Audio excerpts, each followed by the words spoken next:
RBSC Hindi ज्ञान के इस भाग में आप सभी का बहुत बहुत स्वागत है। कक्षा 12 अनिवार्य हिंदी के अंतर्गत आज हम कवि बिहारी की व्याख्याओं का अध्ययन करेंगे। यदि आपने अभी तक हमारे चैनल को लाइक और सब्सक्राइब नहीं किया है तो अतिशीघ्र चैनल को लाइक और सब्सक्राइब कर लें और अधिक से अधिक लाइक प्रदान किया करें। कवि बिहारी रीतिकालीन रीति सिद्ध काव्य धारा के प्रमुख कवि माने जाते हैं। देखिए, मेरी भव बाधा हरो राधा नागरी सोए, जातन की जहाई परे श्याम हरित दूती होए। देखिए, प्रसंग में कह सकते हैं कि कवि बिहारी राधा वल्लभ संप्रदाय में दीक्षित होने के कारण राधा के सौंदर्य के माध्यम से अपने काव्य की स्तुति प्रारंभ करते हैं। भव बाधा का अर्थ है सांसारिक बाधाएं। हरो अर्थात हरण करना, नागरी अर्थात चतुर, तन की अर्थात शरीर की, झाई झाई जो शब्द है यहाँ पर वह श्लिष्ट शब्द है अर्थात श्लेष अलंकार से युक्त है, अतः इसके भिन्न भिन्न अर्थ प्रयुक्त हो रहे हैं। देखिए, झाई के अर्थ है परछाई, झलक और ध्यान। श्याम हरित दूती होए, इसी प्रकार श्याम शब्द के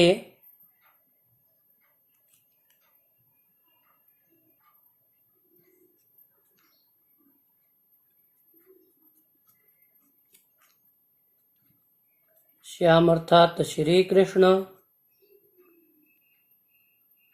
और सांवला रंग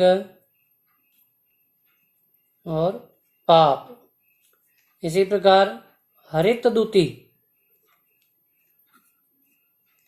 हरित दूती का अर्थ है हरे भरे या प्रसन्न होना,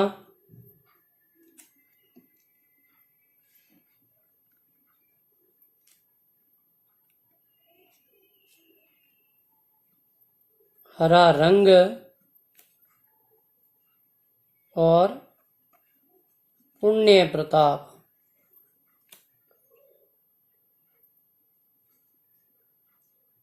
देखिए व्याख्या इसकी। कवि बिहारी कहते हैं कि हे चतुर राधा, आप मेरी सांसारिक बाधाओं का हरण करो। जा तन की जाई, कि जिसके शरीर की परछाई पड़ने मात्र से श्री कृष्ण हरे भरे हो जाते हैं अर्थात प्रसन्न हो जाते हैं। ये देखिए इसके अर्थ कि जिसके शरीर की परछाई पड़ने मात्र से श्री कृष्ण हरे भरे अर्थात प्रसन्न हो जाते हैं, वे चतुर राधा मेरी सांसारिक बाधाओं का भी हरण करें। दूसरा अर्थ है कि जिनके शरीर की झलक पड़ने मात्र से सावले रंग के कृष्ण हरे रंग अर्थात प्रसन्नता से युक्त हो जाते हैं, वे चतुर राधा मेरी बाधाओं का हरण करें। अन्य अर्थ देखिए कि जिनके तन का अर्थात जिन राधा के रूप का ध्यान करने मात्र से किसी भी साधक अथवा भक्त के पाप दूर हो जाते हैं और वे पुण्य में परिवर्तित हो जाते हैं, वे चतुर राधा मेरी सांसारिक बाधाओं का हरण करे और मुझे भी मोक्ष प्रदान करे। तो पर वारो उर्वशी सुनी राधि के सुजान, तू मोहन के उर्वशी हवै उर्वशी समान। देखिए, इस काव्यांश में एक नायिका राधा के रूप सौंदर्य की तुलना स्वर्ग की अप्सरा से करती हुई कहती है कि हे राधा सुनो, तुम्हारे रूप सौंदर्य पर तो उर्वशी नामक अप्सरा का सौंदर्य भी न्योछावर किया जा सकता है, अर्थात उर्वशी का सौंदर्य तुम्हारे समक्ष नगण्य है। इस उर्वशी का अर्थ है स्वर्ग की अप्सरा। तू मोहन के उर्वशी, अर्थात तुम तो अपने सौंदर्य के कारण श्री कृष्ण के उर्वशी अर्थात हृदय में बसी हुई हो। हवै उर्वशी समान, और तुम्हारा सौंदर्य उर्वशी नामक अप्सरा के समान है। देखिए, इसमें राधा के रूप सौंदर्य की तुलना उर्वशी नामक अप्सरा से की गई है, इसलिए यहाँ एक तो उपमा अलंकार का प्रयोग हुआ है और उसके साथ साथ जो उर्वशी शब्द प्रयुक्त हुए हैं उनके शब्दों के अर्थ प्रत्येक स्थान पर भिन्न भिन्न प्रयुक्त हो रहे हैं। इस कारण यहाँ यमक अलंकार की छटा भी देखने को मिलती है। बंधु भय का दीन के को तार्यो रघुराई। बंधु अर्थात सहायक, भय यानी हो गए, दीन के अर्थात दीन या पतित व्यक्ति के, को तार्यो अर्थात किसका उद्धार किया है, को तार्यो किसका उद्धार किया है।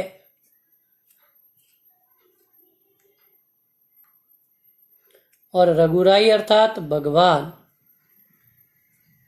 प्रस्तुत काव्यांश में कवि बिहारी अपने आराध्य के समक्ष उलाहना प्रकट करते हुए कहते हैं कि हे ईश्वर, आपने अभी तक भला किस पतित व्यक्ति का उद्धार किया है, अथवा आप किनके सहायक हुए हैं। टूठे टूठे फिरत हो, झूठे बिरद कहाई। टूठे टूठे का अर्थ होता है प्रसन्न होना, झूठे यानी असत्य ही, झूठे ही, बिरद यानी यश, कहाई यानी प्राप्त करना या कहलाना,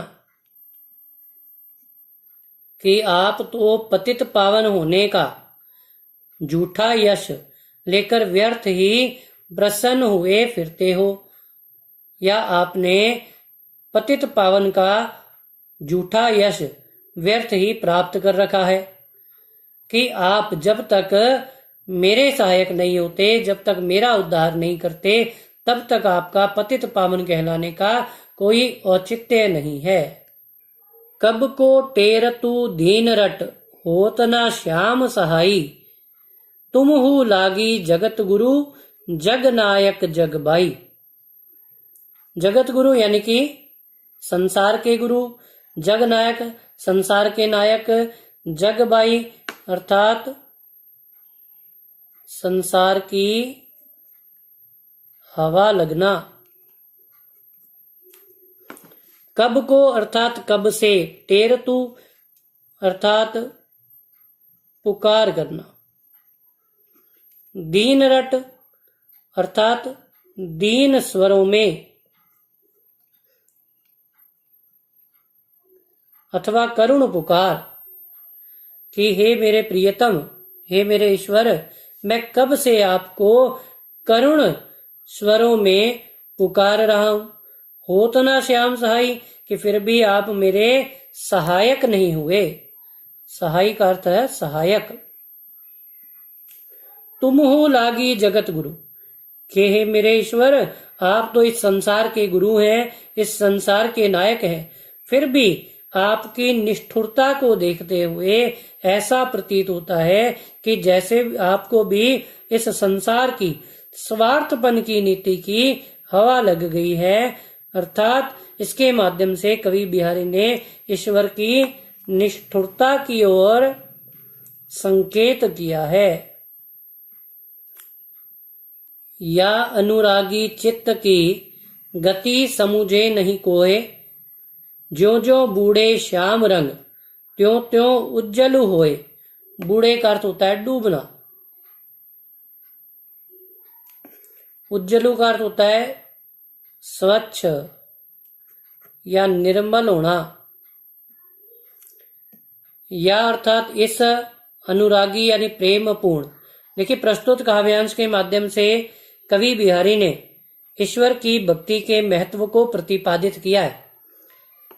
या अर्थात इस अनुरागी यानी प्रेम पूर्ण चित्त अर्थात हृदय की यानी कि गति समझे नहीं कोई, समझे यानी समझना। कवि बिहारी कहते हैं कि इस प्रेम पूर्ण हृदय की गति को कोई नहीं समझ सकता। जो जो बूढ़े श्याम रंग कि जैसे जैसे यह प्रेम पूर्ण हृदय श्री कृष्ण के प्रेम रूपी रंग में डूबता जाता है, वैसे वैसे वह स्वच्छ या निर्मल हो जाता है, अर्थात उसे मोक्ष की प्राप्ति हो जाती है। देखिए, यहाँ पर आपका विरोधाभास अलंकार भी है, क्योंकि श्याम रंग में डूबने के पश्चात स्वच्छ हो जाना, निर्मल हो जाना या श्वेत कांति का हो जाना प्रतीत हो रहा है, जो पाठक अपने ज्ञान के माध्यम से सामान्य अर्थ इस प्रकार का ग्रहण कर रहा है। इसलिए यहाँ पर आपका विरोधाभास अलंकार भी है। भजन कहियो ताते बजियो, बजियो ना एको बार, दूरी भजन जाते कहियो सो तय बजियो गवार।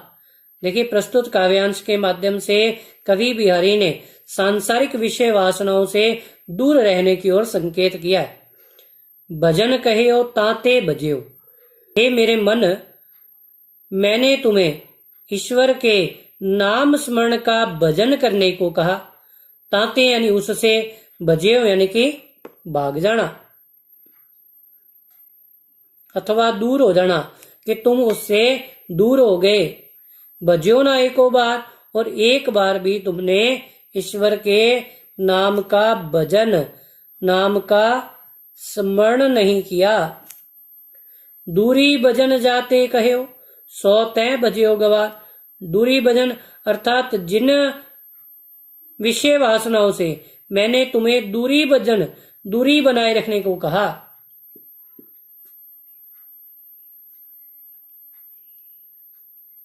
सो तय बजियो गवार, और तुम उन्हीं की ओर आसक्त होते चले गए। इसी कारण तुम्हें मोक्ष प्राप्त नहीं हुआ, ईश्वर ने तुम्हारा उद्धार नहीं किया। देखिए, यहाँ आपका यमक अलंकार भी है, क्योंकि एक बजियो का अर्थ दूर हो जाना, भाग जाना, और दूसरे का अर्थ भजन करने के लिए प्रयुक्त किया गया है, इसलिए यमक अलंकार की छटा भी प्रयुक्त हुई है। अजो तरियो ना ही रहियो, श्रुति सेवत इक रंग, नाकवास बेसरी लहियो, बसी मुक्तन के संग। देखिए, प्रस्तुत काव्यांश के माध्यम से कवि बिहारी ने बाह्य आडंबर एवं दिखावे आदि की प्रवृत्ति को अनुचित बतलाया है। अजो तरियोना, तरियोना एक तो है आपका कर्ण आभूषण, और एक है तरियो धन ना, अर्थात उद्धार नहीं हुआ, तरा नहीं, भव सागर से पार नहीं हुआ। श्रुति सेवत इक रंग, देखिए श्रुति का अर्थ, श्रुति जिससे सुनते हैं, एक तो हो गए आपके कान, एक हो गया वेद शास्त्र। नाकवास नासिका का स्थान,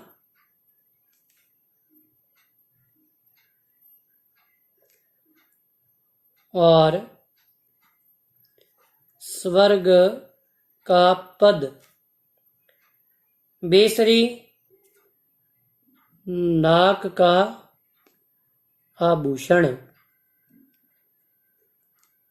मुक्तन के संग मोतियों के साथ अथवा सज्जन के साथ। देखिए, कवि बिहारी कर्ण आभूषण को संबोधित करते हुए, संकेतित करते हुए कहते हैं कि हे कर्ण आभूषण, तुम ईश्वर के कानों की सेवा करते रहे, फिर भी तुमने अभी तक इस भवसागर को पार नहीं किया, तुम्हारा अभी तक उद्धार नहीं हुआ। जबकि इसके विपरीत मोतियों के साथ रहने वाले नाक के आभूषण ने नासिका का स्थान प्राप्त कर लिया अथवा महत्वपूर्ण पद को प्राप्त कर लिया। देखिए, इसका एक अन्य अर्थ भी है कि एक सगुणोपासक भक्त एक वैदिक उपासक भक्त का उपहास करते हुए कहता है कि हे वैदिक उपासक के भक्त, तुमने अब तक वेद शास्त्रों का खूब अध्ययन किया, परंतु उन वेद शास्त्रों के अध्ययन से तुम्हें अभी तक कोई लाभ प्राप्त नहीं हुआ, क्योंकि उनका अध्ययन करने से भी तुम्हारा उद्धार नहीं हुआ।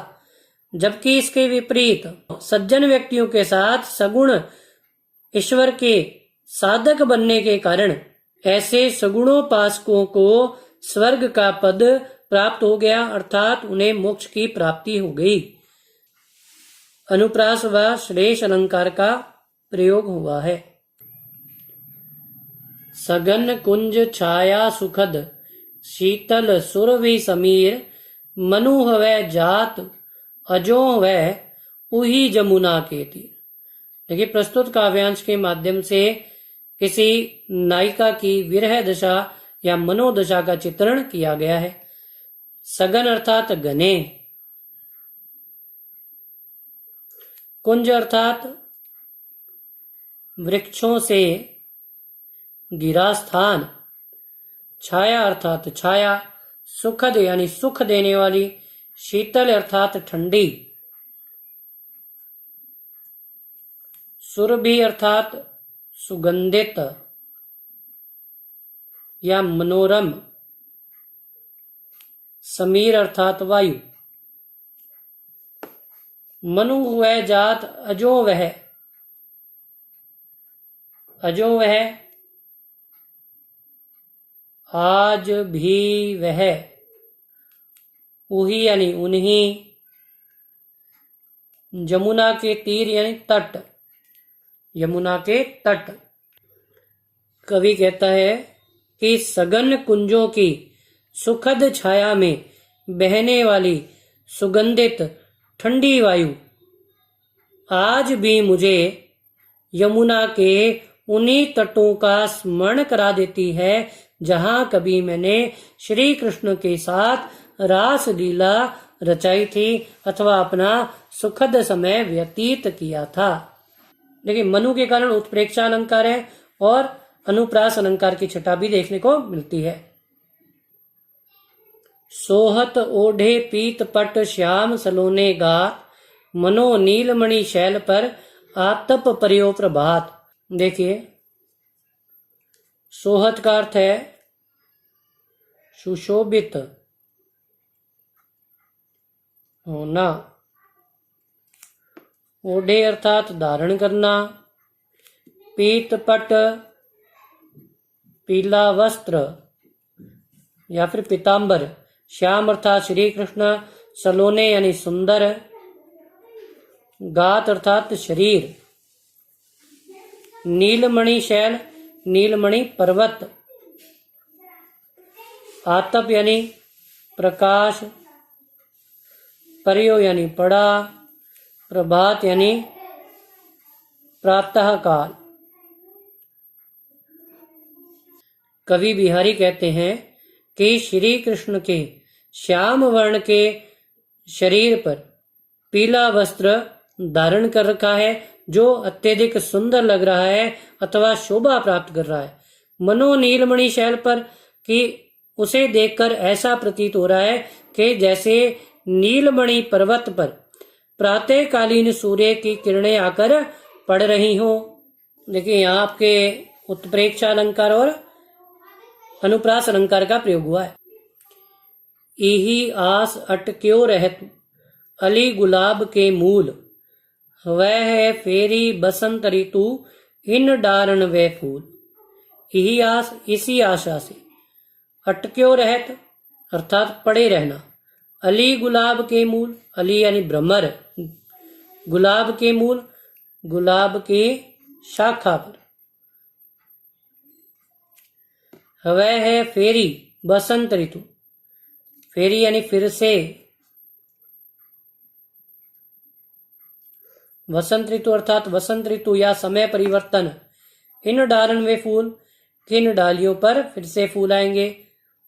कवि बिहारी कहते हैं कि गुलाब की शाखा पर भ्रमर इसी आशा में मंडराता रहता है कि फिर से वसंत ऋतु का आगमन होगा और इन डालियों पर फिर से फूल उत्पन्न होंगे और उन फूलों का पराग कण मैं पान कर पाऊंगा। कवि बिहारी ने इसे एक अन्य अर्थ में सच्चे मित्र के अर्थ में भी कहा है कि एक सच्चा मित्र अपने मित्र का साथ इस आशा में नहीं छोड़ता कि चाहे आज उसका विपरीत समय है, परंतु फिर से भला समय आएगा और वह पुनः धनवान होगा और अपने धन के माध्यम से मेरी पुनः सहायता कर पाएगा। इस प्रकार यहाँ पर आपके अन्योक्ति अलंकार का प्रयोग हुआ है, क्योंकि जहाँ अप्रस्तुत के माध्यम से प्रस्तुत का बोध करवाया जाता है वहाँ अन्योक्ति अलंकार होता है। उसके साथ साथ अनुप्रास अलंकार का भी प्रयोग हुआ है। आशा करता हूं कि आपको ये व्याख्याएं भली भांति समझ में आई होंगी। आगे की व्याख्याओं का अध्ययन इससे आगे के भाग में करेंगे। धन्यवाद।